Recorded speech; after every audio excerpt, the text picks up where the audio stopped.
Thanks for joining us for CBN News Midday. I'm Mark Martin. After facing intense political pressure on the issue of illegal immigration, President Obama says he's sending National Guard troops to the border with Mexico. But some members of Congress say that's only a beginning, and America will have to do more to secure its border. Paul Strand has the story. Trying to head off a plan by some Republicans to require 6,000 National Guard troops along the border, President Obama is ordering 1,200 to be deployed and is asking for $500 million to beef up border security. The president has been under pressure to do something since Arizona passed its new law cracking down on illegal immigration.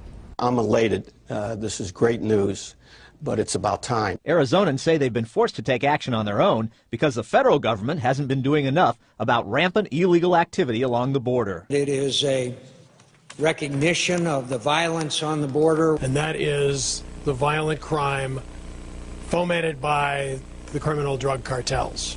Arizona officials say Obama's plan helps, but much more is needed.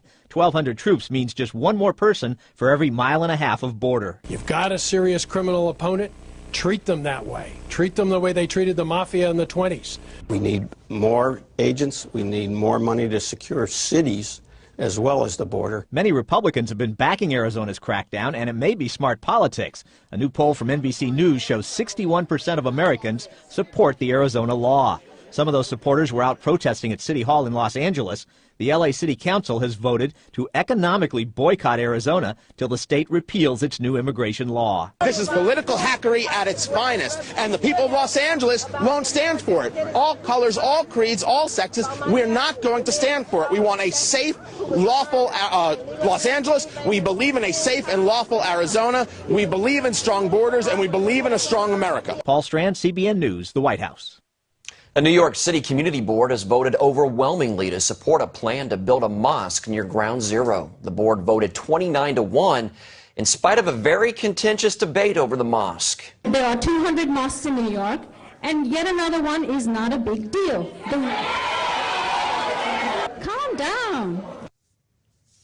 One board member said the 13-story mosque will be a seed of peace. Yet speaker after speaker rose in opposition to building an Islamic worship center so close to the place where 3,000 Americans lost their lives at the hands of radical Muslims. This is an insult. This is demeaning. This is humiliating that you would build a shrine to the very ideology that inspired the attacks of 9/11. This house of evil will be the birthplace of the next terrorist event. An imam says the mosque will not be a recruiting ground for terrorists and that it's intended to foster reconciliation. The mosque has one more roadblock to overcome. That's because the building Muslims want to tear down to make room for the mosque is an historic landmark. New York City officials are expected to hold a hearing over whether to preserve that building.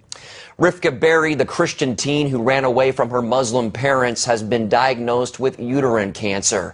Friends say the 17-year-old has already had 2 operations and will undergo a 3rd tomorrow.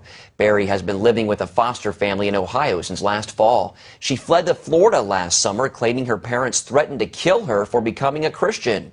She turns 18